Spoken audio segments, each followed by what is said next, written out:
our legacy is always hidden somewhat, whether it's about Oxford, Cordova, why is it always kept secret? And I already know, probably as being a scholar, when it comes to presenting documents, or probably when you had to get your doctorate and, talking about the Moors, that people were probably somewhat, scared about it, especially white professors, white doctors. So why, when it comes to our legacy and especially Moorish history, it's always kept hush hush?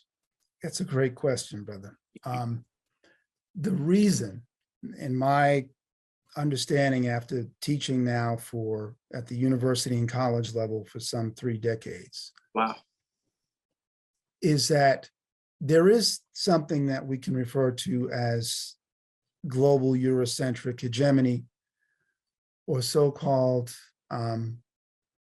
global white supremacy, right?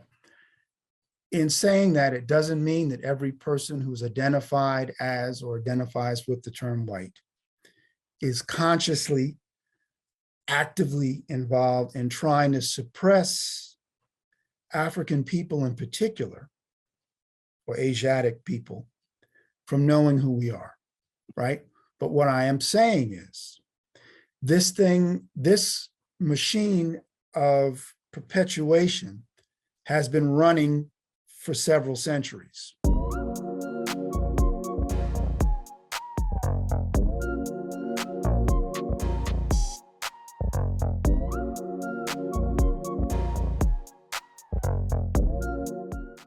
First off, Dr. Bey, thank you so much for coming onto the platform.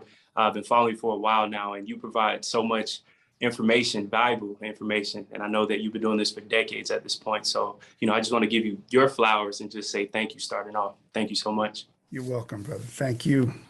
Yes. Yes, sir.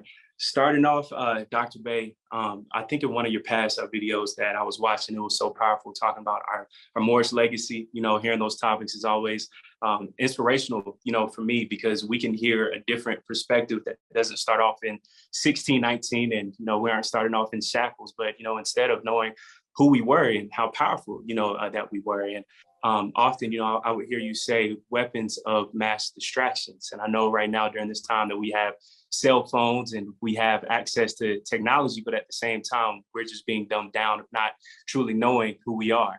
So just starting off our Moorish legacy, who were we prior to 1619, where everything starts off with slavery? Okay. Well, let me just say the context for why I even focused on, say, the Moorish legacy is because of exposure to an organization known as the Moorish Science Temple of America, which has different sects. There are different bodies, right? I'm not here to try to compel people, right, to become a part of that organization. That's their own free will choice. But I just want to give the context, right? So essentially growing up and being interested in our history because of my uncle, who was very adamant about knowing something beyond, Brother Caleb, what you just said earlier. Who were we before we were enslaved? Who were we before we were victimized? The tendency was always to put it in the context of our history was slavery and civil rights. When I say that, I'm saying in terms of our educational system, right? A lot of people didn't know about John Henry Clark. A lot of people didn't know about Dr. Ivan Van Sertima. Right. A lot of people didn't know, about various earlier scholars, including, if one went to college or university, they would have been informed of like Dr. W.E.B. Du Bois, historian and sociologist, of course, and Carter G. Woodson, Lorraine Hansberry. But the point is, this was one of those blind spots in our history, largely because the educational system was not sharing this. So for me, when my uncle mentioned the Moorish legacy, right, and the Moorish Science Temple, because that was his context, having been a part of that organization since the 1950s, and then one that I would become a part of, in the 1980s. I said, well, the Moors, and the only context for the Moors I had was in an advanced English class that I had in high school, we were exposed to Shakespeare's Othello. Mhm. Then there was also a reference to the Prince of Morocco in The Merchant of Venice. So here you have, in terms of our, if you want to say, our traditional or quote unquote classic education, you had some references to the Moors there, but that was it. Other than that, mostly the Moorish legacy was, as one elder used to say, buried in obscurity. So when we say Moors, we're talking about a distinctly African people, or you could say Afro-Asiatic people, Right. because the history of the Moors overlaps what we know as the continent of Africa, as well as Asia. And then when you're looking at the dispersal or the traveling of these Afro-Asiatic people throughout the globe, coming to the Americas as well in the pre-Columbian period, that would essentially be, one definition. So an Afro-Asiatic people. Later, with the rise of the religion of Al-Islam, by the 7th century and the 8th century of the Common Era, or AD, then there's a period where Islam is associated with peoples coming out of the Arabian Peninsula and then moving west across the continent of Africa, engaging the Amazigh, also known as the Berber, and those people then beginning to embrace this religion that will become known as Islam. That then leads to them moving up into Spain and moving into areas of France and Italy and Sicily and Crete, and controlling for a while those territories. So most people understand the history of the Moors in the context of the Islamic era, and by Islamic meaning during the time of the Arab prophet, Muhammad, peace be upon him, and all prophets. So you have that aspect, right? Now, in fairness, I don't blame people as much for not understanding the history of the Moors, because, as I just said earlier, so much has been buried in obscurity, number one. And two, brother, a great deal of effort has been made to deliberately hide it and obscure it, even as it started to come to the surface.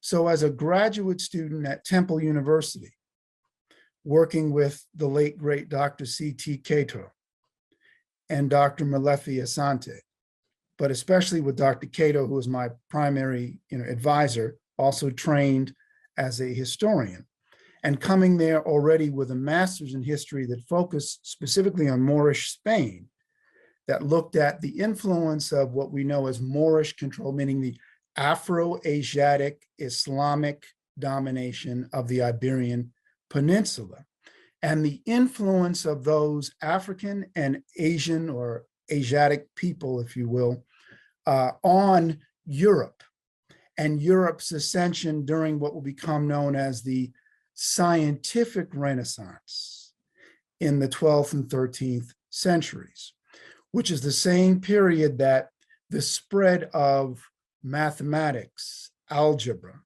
alchemy or chemistry, advances in optics, advances in various areas of medical science. People like Averroes, whose name in Arabic was Ibn Rushdi's last name, Avicenna or Ibn Sina, Albucasis, various people who would also influence folks like Roger Bacon and Michael Scottus and Peter Abelard. I'm putting these names out because I know that as people follow up and study these individuals in European scientific history, what they need to know is that these European scholars were being educated in various aspects of the sciences by this Afro-Asiatic Muslim presence. Wow. So that, I know you probably have other questions, but Oh just yeah, trying to summarize as best I can in the shortest amount of time possible. you're fine. Look, I'm sitting back listening. I completely understand.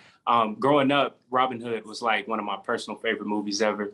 Yeah. And I remember, history, that's my favorite subject. But in class, I would get so frustrated because I would see Morgan Freeman, Kevin Costner. And I'm like, Morgan Freeman, they found him in Jerusalem, Asiatic man, but nobody's like diving deeper. And then Jamie Foxx recently, that movie, I love Robin Hood, the basically like a sequel, modern version of it, but Right. that was excellent. But again, no one was like diving deeper. Me and my friends, like we went out and saw it, but like the whole time I was so mad. I'm like, y'all, he's a Moor. Nobody's talking about this. He's showing them Yes. technology, all of those things. And I think, oftentimes, whether it's a show like Vikings, Robin Hood, they talk about us, but then they don't dive deeper into explaining who we were. Exactly. So how do we find ourselves in film? Because sometimes we can see ourselves, but then at the same time, we can like overlook those factors too. Well, I'm so glad you brought up those two films, because those two films were also catalysts for me in terms of using that even in my earliest teaching. Because when that came out, when I say that, meaning the first one, the Kevin Costner version with Morgan Freeman as Azim the Moor, right? I think that was 1990, or certainly early, if it wasn't 90, 91. And the fact that this film, where they took the Robin Hood legend and the writers decided to put into the film this fictional character of Azim, who for the most part is not in the original Robin Hood mythology, right? Now, ironically, there are references in British mythology that refer to Moors, both men and women. So that exists if one studies, like I said, British myth with connections to people like Robin Hood and even King Arthur, for example, right? The Arthurian myths. So that film, and then the more recent film, as you said, with Jamie Foxx, it's like people sat and watched it, but because I've shown that in my own classes. Wow. Most of my students said, "Oh, we saw the trailer." With the QuickBooks mobile app, you can snap your receipts, tap, and automatically sort transactions with a swipe. But they had no context for it. So they just thought it was some fantasy that had no basis in history, right? Right. And there was the opportunity being missed to actually say, well, wait a minute. They've got a character of a Moor in the medieval period of some 1,000 years ago. What's the context for that, right? Is there a hit? What is this with an African man? I think a lot of people, because they already have a very clouded and limited view of our history, may have assumed, since they saw this period piece, looked at it and said, "Oh, Robin Hood must have had a black slave, and that's the end of it." And it looks exciting, but I'm not particularly interested in watching something about medieval England. That's the impression. And even when I've spoken to some of my students about it, that's precisely what they thought. Wow. They had no context for it. So it doesn't, it's like seeds blowing over the desert. If the soil isn't fertile enough for the seeds to take root, it just keeps blowing and rolling on until it reaches fertile soil. Wow. Then I had a couple of students who actually said, "You know what? I saw that and I was curious because I had heard something about the Moors, for example." Yeah. And then said, "I wonder if there's a connection." And then sure enough, that was the case. Wow. Yep. That's amazing. That's amazing. 711 AD, General Tariq. Again, growing up, bits and pieces. At my school, we had all white teachers, Asiatic students, but all white teachers. And there was one book in the stack, and it was about General Tariq. And at the time, I had no idea what I was reading, who I was reading about. But then from there, that sparked my interest in history, all that good stuff. And I'll probably say that might have been like in the 3rd grade. But Black History Month, none of these things are taught. So 711, who was General Tariq? General Tariq was an African who comes in from West Africa, from the area now that we would know as the territory. That would be both Morocco and extending further south into what is Mauritania. Mhm. And Tariq ends up being one of the lieutenants in this early Islamic invasion that will be initiated by the surviving dynasty, that will be initiated by the surviving Umayyad dynasty, because there was a conflict between Islamic powers in the east around Damascus. And then you have this invasion where Tariq and then Abd al-Rahman I, who ultimately follow up and come into the territory that Tariq, and of course, the Rock of Gibraltar is named after Tariq, who invades in, like you said, in 711. Most of his army was composed of Amazigh or Africans. There will be Arabs, of course, who come into the territory because the Arab world, the Arab Muslim population from Saudi is moving west as well, having taken control of areas in Egypt and just continue to move further west. So Tariq is recognized as the person responsible for the successful invasion by African and Asiatic or African Asiatic Muslim forces into the Iberian Peninsula, which will then be secured ultimately by an independent Umayyad dynasty headed up by Abd al-Rahman I, whose mother was also African, was a Amazigh or Berber, quote unquote, Berber woman. Wow, it's interesting stuff. In school, again, school is a crazy place sometimes when it comes to teaching, indoctrination, but dark ages in Europe, we'll be taught about that. But then all of a sudden there's this renaissance that magically happens and they start getting into the musical arts, literature, science, all those good things. So how did the Moors basically bring Europe out of those quote unquote dark ages and brought basically, civilization to them overall? There was a principle in the early teachings of al-Islam of to really understand, if one was trying to understand God or understand Allah, one needed to understand the creation. I often talk about the idea of reverse engineering. You can only know but so much about the creator in terms of certainly traditional Islamic view and many other religious views, because we are to some extent finite, right? And there's actually a Moorish saying in terms of Moorish science: no finite mind can comprehend things infinite. Wow. But you can understand more, no pun intended, by actually dedicating yourself to understanding the creation. So the Moorish attitude in terms of access to God or Allah or knowledge was study the world around you.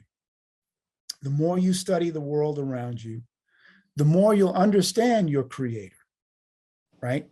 So this is very different than what the vast majority of Christian schools of thought at the time, which would primarily have been Roman Catholic, certainly in the Iberian Peninsula. And there wasn't a whole lot of scientific learning taking place. There are a few remote places. Medievalists have found some monasteries that had some ancient Greek and Roman texts that they used, but for the most part, this was not encouraged by the church, by the Roman Catholic Church. So just the value, the attitude that the Moors, this Muslim population had, emphasized the study of the world around them, and also took all the wisdom that had been accumulated over the course of antiquity. Knowledge from Egypt, knowledge from Persia, knowledge from Greece, knowledge from Rome, knowledge from India, knowledge from China, because as the religion of Islam is spreading across the globe, Muslims are coming into contact with all of these other marketplaces of ideas. And because this was not suppressed as it had been at the time by the Roman Catholic Church, the Muslim world embraced it, encouraged its teachings. You had people like Ibn Hazm and others who were known, as great scholars of the medieval period. I already mentioned Ibn Rushdi or Averroes, who become renowned for teaching mathematics and medical science and history and aspects even of engineering, advances in agriculture, right? Introducing new agricultural products that didn't exist and introducing it on a wider scale, right? One of the things that's particularly significant is, of course, the introduction on a large scale of cotton, Wow. For the production, of course, of textiles and clothing. Most Europeans would have dressed in wool. Only the elites would have had access to like silks that were imported from the East and cotton attire as well. The Moors then set up schools at places like Cordova and places like Toledo and places like Salamanca. And these schools, and of course in Granada, these schools become open to all.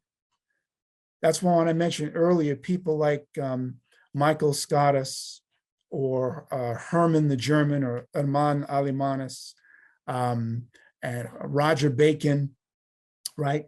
These are scholars that either went directly to Al-Andalus to study, which is what the Moors called, Moorish Spain, or what we know as Spain today in the Iberian Peninsula, or they began purchasing books because the Moorish Islamic world started to produce books in all of these areas that I just mentioned, all these different disciplines, scientific disciplines.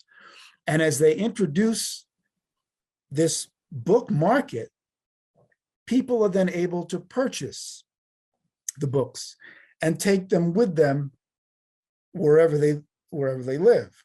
Wow. And the Moorish attitude, one of the things you may remember, perhaps from another lecture where I used the term the al-kitab, or the people of the book, where the Muslim attitude was Jews, Christians, and Muslims were all people of the book, meaning the Old Testament. And while the Muslims disagreed with the Jews in terms of aspects of theology and the rejection, of course, of the latest prophet being Muhammad, right? Peace be upon him and all the prophets. And the same attitude, say, towards the Christian community of saying, we love and revere Jesus, or in Arabic, Isa. In fact, he has a whole chapter, a whole surah dedicated to him and his beloved mother. There were differences over theological interpretation, but the Muslims at that time expressed a level of tolerance that is still noteworthy. I'm not talking about perfection, right? Because some people then will say, it's a bunch of romanticism. No, it's not a bunch of romanticizing about tolerance. The Muslim world, compared to what was happening in most Roman Catholic circles at the time, were exceedingly tolerant, even respectful. Titus Burckhardt's book, which was written, almost 30 years ago, right? But still stands as one of these classic works that address this level of tolerance. It's simply called the Moorish culture, right? This idea of being tolerant was a characteristic that even Christian rulers or Christians living in the community appreciated.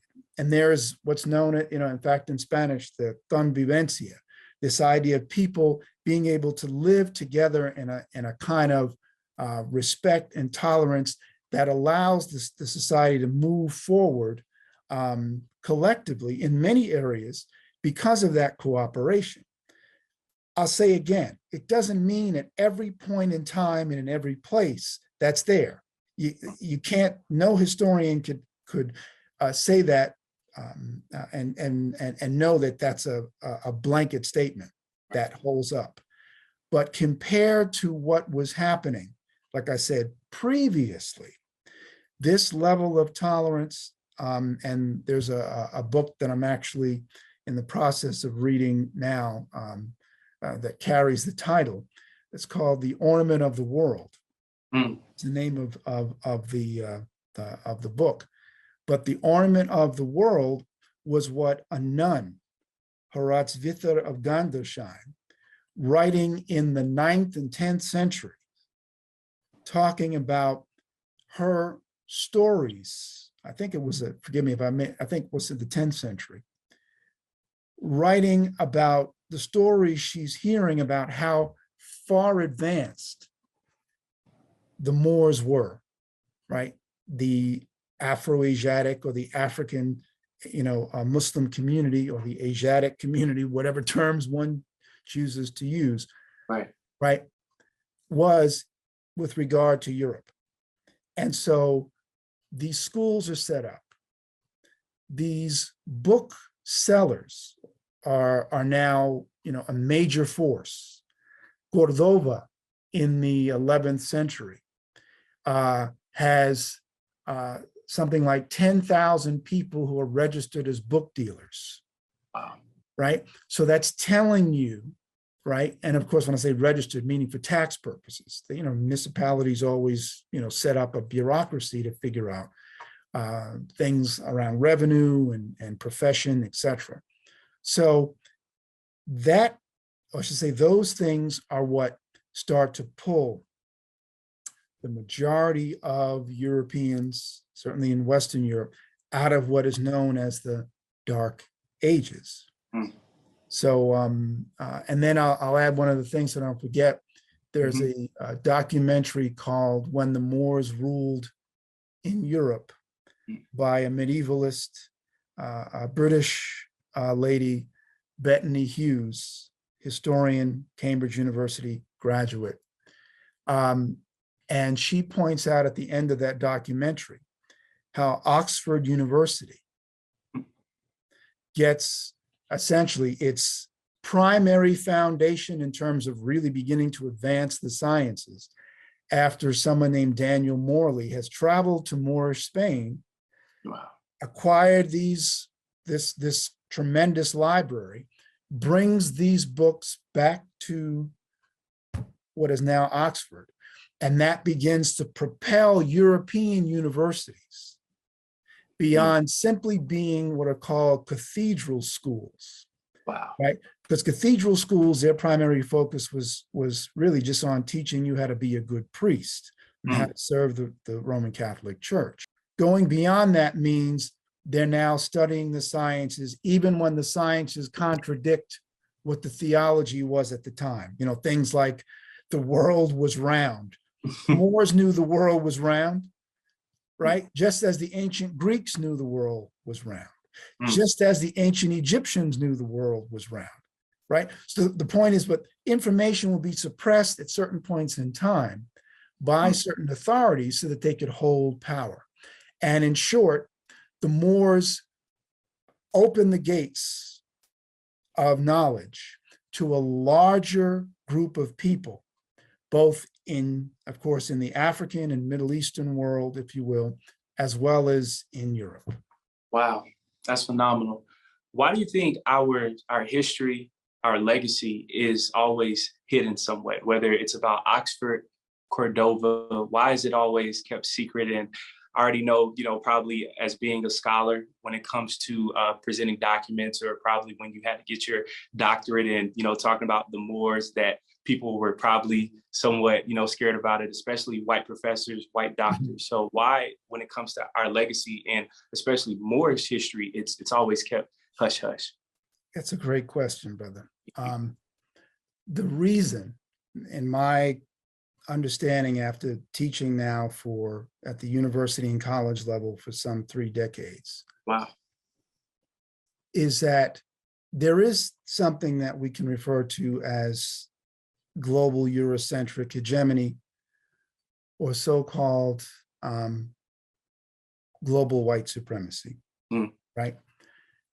In saying that, it doesn't mean that every person who's identified as or identifies with the term white is consciously, actively involved in trying to suppress African people in particular, or Asiatic people, from knowing who we are, right? But what I am saying is, this machine of perpetuation has been running for several centuries. It even speaks to why, for example, 500 years ago or 600 years ago, if one used the term Moor, there was no doubt that that term was referencing primarily people of African descent. But what you find over the course of centuries is that some people say, well, wait a minute, no, that term also was seen to reference people who were known to be Arabs, even people from India. Yes, but my point is, when you go back at the beginning, when the term Moor is being utilized, right, in the context of European history, in the context of dictionary definitions, that's one of the greatest sources anyone can use to understand what the perspectives were of people at a given point in time. Go to dictionaries from the 17th century. Go to dictionaries from the 16th century. See how the Dutch, see how the English, see how the Spanish, see how the people of Italy, although there was no Italy as we know it today, because it was various states, but go to the earliest sources to see how they defined folks. And it was clear that people who were Moors, who they referred to as Moors, were most assuredly either African or clearly dark complexioned non-Europeans connected to Asia, right? That's why I mentioned India, for example. Right. But the reason for hiding the information, think about this. Almost 800 years, African and quote unquote Middle Eastern people occupied the Iberian Peninsula. They didn't just influence the culture in terms of the sciences and worldview. They literally influenced the culture in terms of bloodlines. The infusion of African and Middle Eastern blood into the European populaces or populations in Spain, in Portugal, in Italy, in Crete, and to some degree, I mean lesser, although there's a historian named Onyeka who recently wrote a book on the Tudors, the Black Tudors in England, and he talks about these African people that were coming into Britain, both from the period of the Romans right on up to the Tudor era. And Onyeka spends most of his time talking about the Tudors, which was one of the dynasties of the British crown, the British royal families or family. So the idea of telling the truth, putting something right out front, means that it's going to challenge the whole notion of ethnic identity or racial purity, as well as challenging the narrative of global white supremacy. Because what you're actually doing is saying, wait a minute, Western culture, the best of what's Western culture, is still an aggregate of taking the knowledge of people from Asia, Africa, and incorporating that into the European world. And then I dare say even incorporating the knowledge of the peoples of the Americas as well, right? Global white supremacy cannot allow for that, because what it's trying to do is sustain the misrepresentation of itself as inherently superior at all points in time. Wow. Once you start to uncover Europe's own history with its debt to the Moors, in this case, since this is our topic, right? What you're doing is saying, you all know, number one, that you got much, if not most of your seed money, so to speak, for this investment in intellectual and spiritual growth from non-European people. Just tell the truth. See, my thing is this: I'm not taking anything away from European advances, right? People advance, cultures advance, knowledge all the time. But at least acknowledge who taught you, who gave you the foundations to then advance and move forward. Because then what you have is a greater recognition of the cumulative efforts of the human family, right? The analogy that I use often, and even reference it in my book, Othello's Children in the New World, you know, in a baton race, right? You got 4 people on that track. If the last person running that baton across the track says, look at what I did all by myself. Thicker, fuller hair starts with Hims. Discover sprays, chews, and serums made with clinically proven ingredients to stop hair loss, regrow hair, or do both. At Hims.com, answer a few questions online and regrow your hair in 3 to 6 months. Join millions of satisfied Hims customers and get your confidence back. Regrow your hair with doctor-trusted treatments. Get started today at Hims.com.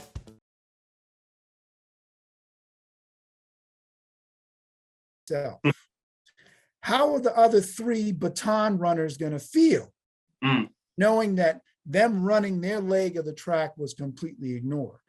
And so much of what our educational system, when I say our, meaning within the Western world in general, but in particular in the United States, much of what that history has represented is an effort to ignore the other 3 runners on that track, right? And as a result, discussing the history of the Moors begins to cause an unraveling of the myth of inherent European supremacy, or so-called white, quote unquote, supremacy. Wow, that was excellent. Cordova, Spain, beautiful place, very advanced. The Moors, they were doing amazing things. How sophisticated was Cordova during this time under the Moors? You had a sewage system, you had hot and cold running water, you had libraries, public libraries, you had floors, second floors to homes among what you would consider the more middle class people. You have one of the largest populations, something like 500,000 people in one city. Wow. By the 11th century, which was larger than any other city in Western Europe at the time. You had a society that, again, encouraged academics. So whether it was going to the universities called madrasas, or whether it was people part of what you would call literary salons, like people would meet together and discuss the latest works. Wow. Reading these books. And again, we're talking about 1,000 years ago. They had a mail system, you know, to transport mail that was akin to what we would see later in the United States with the Pony Express. Just major advances, and you know, public baths, because the Muslim world, right, and the Moors put a premium on cleanliness.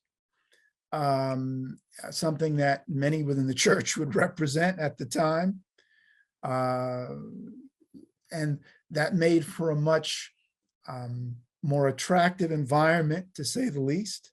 Yeah. I mean, those are some examples. And again, when I mentioned the nun who was in Saxony, outside of Moorish Spain, who heard these stories. I mentioned, Haratzvita of Gandersheim, who talked about Cordova as the world's ornament, right? Heard these stories. And the environment would then inspire other cities or other rulers in other places to try to match that level of beauty. The huge mosque in Cordova, architectural wonder, the more efficient use of the water wheel, advances in metallurgy that would be known in places like Cordova, but mostly in Toledo, because people talk about Toledo steel. And the formula for Toledo steel is said to have come from Damascus, and it probably did, but it was then being produced in Moorish-controlled Spain. Wow, that's great.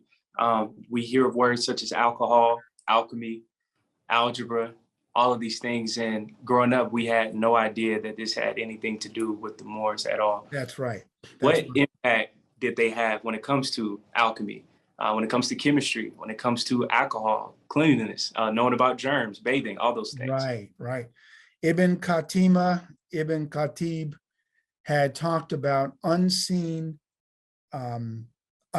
contagions that would get on the vessels and the clothing of people who had been infected with the plague. And they basically were identifying what we know as germs. The Moors also produced nitro and muriatic and sulfuric acid. They had, for the purposes of industry, they used, in working with metals and other things. As you said earlier, the term alcohol, which comes from the Arabic alcohol, and it's basically, a means of a disinfectant, an antiseptic. And these antiseptics would then reduce infection. The fact that other words like, pancreas and aorta and rice, aruz, are all telling us about the breadth of the influence, right? The agricultural influence in terms of food, the influence in textiles, like I mentioned before with cotton or cotton, even in music. The guitar is going to be influenced also by the Moorish musicians that are in country. It's vast. And what again is so interesting is over the last 20 years, when I've watched as more and more, if you want to say mainstream Western historians or scholars started to look at the history of the Moors, when 30 years ago, when I did my dissertation, almost 30 years ago, it wasn't quite that long, but when I was in grad school, there weren't a whole lot of scholars addressing the history of the Moors. Ivan van Sertima was one of them when he decided to do his book, The Golden Age of the Moor, and that was early 90s, 91, 92. So we're talking about an exponential interest in this by European American scholars or European scholars. And unfortunately, it appears most of them have tried to still diminish or de-Africanize that Moorish presence. Not all of them, but or certainly to try to leave it so, as I said earlier, obfuscated, that African people, the so-called Black people, are not able to understand this is you. These are your ancestors, right?